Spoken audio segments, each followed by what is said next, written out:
Emiliano Zapata, Entre la historia y el mito. Autor Jesús Pérez Uruñuela. Capítulo 15. Reforma agraria en Morelos.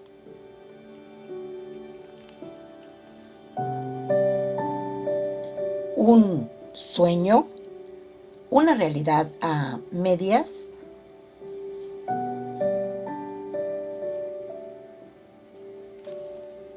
En 1915, la tenencia de la tierra en Morelos fue un proceso ordenado gracias a Manuel Palafox, que para ese entonces tenía 29 años de edad. Era un hombre con cualidades interesantes: sagaz, meticuloso, apasionado y manipulador. Había estudiado ingeniería en su natal Puebla. Fue empleado de la hacienda de Tenango y secretario de Zapata. Durante su permanencia en la capital, dominada por los convencionistas, villistas, zapatistas, Palafox, atrevido, ingenioso, arrogante e increíblemente activo en su programa de vida política, entró en acción en la primera oportunidad que vislumbró. Su pretensión era desarrollar la reforma agraria en el estado de Morelos, lo cual le permitiría, según él, dejar huella indeleble de su paso por la historia. En el proceso ya había confiado a Santiago Orozco, ayudante suyo digno de confianza, la administración del cuartel general sureño, a la vez que estableció otro centro zapatista en la Ciudad de México. Después de la conferencia entre Zapata y Villa, montó su oficina en el Hotel Internacional Cosmos, ubicado en San Juan de Letrán 12, con 2 teléfonos, desde donde operaba infatigablemente y tejía relaciones para ponerse al frente de la causa agrarista. Manuel Palafox, secretario de Agricultura. Ocupó el cargo de secretario de Agricultura en el gabinete convencionista, transformándose en el zapatista con el rango más alto en el gobierno. Un episodio retrata el talante de Palafox. Cuando el agente norteamericano John Silliman le pidió salvoconductos para visitar una hacienda propiedad de norteamericanos situada en zona zapatista, Palafox respondió con firmeza: no puedo dárselos, porque todas esas propiedades habrán de dividirse para repartir sus tierras a los pobres. Walmart Jr., 2010, 226. Cuando Silliman insistió en que dicha propiedad pertenecía a estadounidenses, Palafox reiteró de manera tajante que le era indiferente a quién pertenecía la propiedad, ya fuera a norteamericanos o a cualquier otro extranjero, dado que esas tierras deberían ser repartidas. Con este incidente, Palafox puso en manifiesto su radicalismo en materia agraria, por lo que inmediatamente en Washington lo señalaron como intratable perturbador. No había tiempo que perder. A principios de enero, Palafox organizó su secretaría y, con sorprendente hiperactividad político-administrativa, fundó el Banco Nacional de Crédito Rural, estableció escuelas regionales de agricultura, abrió una fábrica nacional de herramientas agrícolas y dio inicio al examen de las peticiones de tierras de los pueblos. El día 14 del mismo mes fundó una oficina especializada en el reparto de tierras, por medio de la cual hizo saber a los campesinos de varias partes del país, como Hidalgo y Guanajuato, que debían comenzar a reclamarlas. Una vez más, Palafox daba muestra ostensible de que su llegada a la Secretaría de Agricultura no era casual. que tenía conocimientos de la problemática agraria del Estado y que contaba con un acucioso programa de acciones concretas para resolverla. Un periodista que el día que tomó su cargo le preguntó que si se proponía ahora, como los funcionarios anteriores, estudiar la cuestión agraria, le respondió: no, señor, no me dedicaré a eso. La cuestión agraria la tengo ampliamente estudiada. Me dedicaré a llevarla al terreno de la práctica. Walmart Jr. 2010-226. ¿Con qué apoyo humano inicia los trabajos? La administración de la reforma agraria comenzó en Morelos de manera formal cuando Palafox encontró técnicos capaces egresados de la generación de 1914 de la Escuela Nacional de Agricultura. El reclutamiento de especialistas se debió gracias al hermano de Antonio Díaz Soto y Gama, Ignacio, quien era maestro en dicha escuela, altamente apreciado por sus estudiantes y respetado por sus vínculos con la Revolución. A mediados de enero, la Constitución apoyó las actividades de la Secretaría de Agricultura, designando formalmente a otros 95 jóvenes agrónomos para que formaran parte de las comisiones agrarias encargadas del deslinde y repartición de terrenos en Morelos, Puebla, el Estado de México y el Distrito Federal. De esta manera, el 30 de enero, con sus trípodes, sus niveles y sus cadenas, 40 jóvenes se presentaron en Cuernavaca y otros más en diversos poblados del estado de Morelos. Para hacerse cargo de las oficinas de distrito, Palafox contrató los servicios de 35 ingenieros civiles y militares transitoriamente exiliados en Morelos. Entre estos figuran Conrado Ignacio Díaz Soto y Gama, un joven agrónomo muy respetado, Felipe Santibáñez y Felipe Carrillo Puerto, que más tarde se haría famoso como gobernador radical de Yucatán. Walmart Jr. 2010-227. Las comisiones no tardaron en desempeñar su cometido, y las que no radicaban en Cuernavaca trasladaron su equipo en coche a las diversas cabeceras del distrito. Los jefes zapatistas locales les asignaron edificios para oficinas y habitación cerca del centro de las poblaciones. En su mayor parte fueron antiguas casas señoriales, abandonadas por sus ricos habitantes que habían pasado a ser propiedad nacionalizada. Walmart Jr. 2010-228. Muchos pueblos se apoderaron de los campos y tierras por las que lucharon contra las haciendas, pero aceptaron rápidamente la proposición de legalizarlas. Los primeros representantes comunitarios hicieron acto de presencia pidiendo levantamientos topográficos. Grupos de 2 o 3 jóvenes hablaron con los jefes de los pueblos y examinaron lo que los agricultores del lugar llamaban la mapa, títulos de tierras del pueblo que a menudo databan de los tiempos virreinales.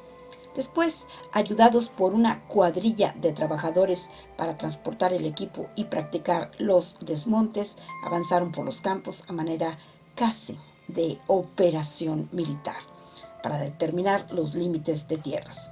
Como puntos de referencia, la mapa señalaba a menudo una piedra grande, un amate frondoso, un cerro boludo o una barranca honda. Los ayudantes a menudo consultaban a los viejos del lugar, pero no obtenían datos precisos. En algunos casos, la vaguedad era intencional, lo cual encubría la avaricia de los pueblos que eran extremadamente desconfiados. De esa forma, la comisión enviaba a sus jefes militares y a sus bandas de valentones del lugar. Si el representante de un pueblo consideraba que la junta podía perjudicar a su pueblo, se negaba a aceptar sus decisiones. No somos la pendeja, le decía a la comisión, y entre las aclamaciones de sus coterráneos se retiraba de las conversaciones. Walmart Jr. 2010-229. De esta forma, los comisionados acudieron a una autoridad más prestigiada, como el jefe revolucionario del distrito o inclusive al propio general Zapata, con el fin de continuar su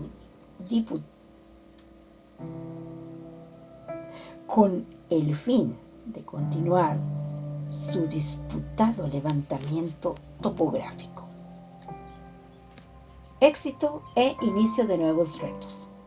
A comienzos de marzo, Zapata notificó al presidente convencionista Roque González Garza que lo relativo a la cuestión agraria está resuelto de manera definitiva, pues los diferentes pueblos del Estado, de acuerdo con los títulos que amparan sus propiedades, han entrado en posesión de dichos terrenos. Walmart Jr. 2010, 231. En cuanto a las disputas subsiguientes entre campesinos o pueblos, Zapata declaró que tendrían que llevarse ante el secretario de Agricultura, quien dictaminaría directamente a través de una comisión especial o de un tribunal civil las tierras no comprendidas en los dominios de los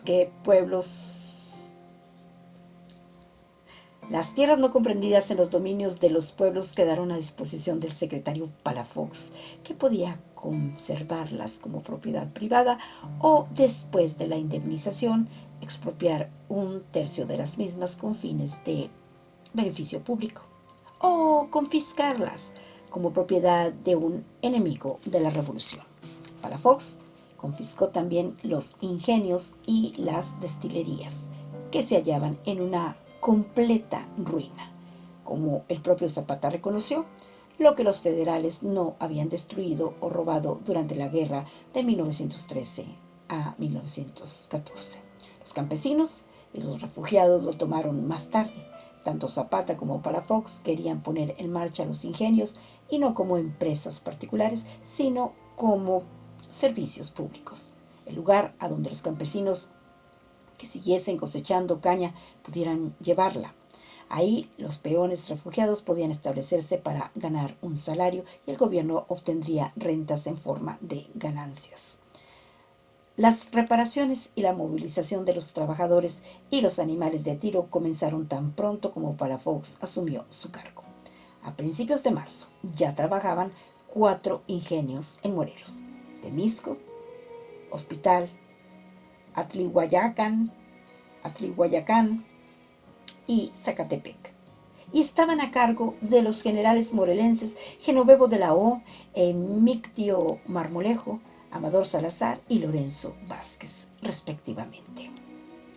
Las escasas ganancias que obtuvieron fueron entregadas al cuartel general para sufragar los muchísimos gastos extraordinarios, como los llamó Zapata, de los hospitales, de los cuarteles, ayuda a las columnas ambulantes, socorros a las viudas de los revolucionarios muertos en campaña. Walmart Jr. 2010, 231. Zapata estaba seguro de que con el tiempo la riqueza del Estado sobrepasaría inclusive a su anterior abundancia, y entonces ya se vería cuál era la mejor manera de usarla.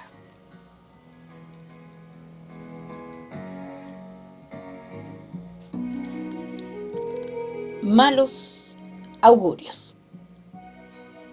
Los carrancistas del general Obregón infligieron a Francisco Villa 3 derrotas sucesivas y tremendas, 2 a principios de abril en Celaya y otra más a principios de junio en León, en el estado de Guanajuato, en la estratégica cuenca situada al noroeste de la Ciudad de México. Aunque Villa conservaba a su aporreado ejército en los campos de batalla, el equilibrio militar de la nación se inclinó decididamente a favor de los carrancistas. Así, las triunfantes fuerzas constitucionalistas se perfilaron contra los revolucionarios del centro y sur del país.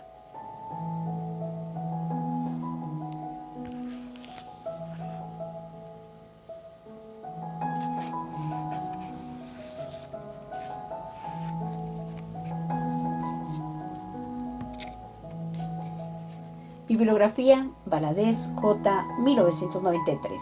Historia General de la Revolución Mexicana. Tomo cuarto. México. Manuel Quesada Brandi, editor. Womar Jr., J. 2010. Zapata y la Revolución Mexicana. México, siglo XXI, editores.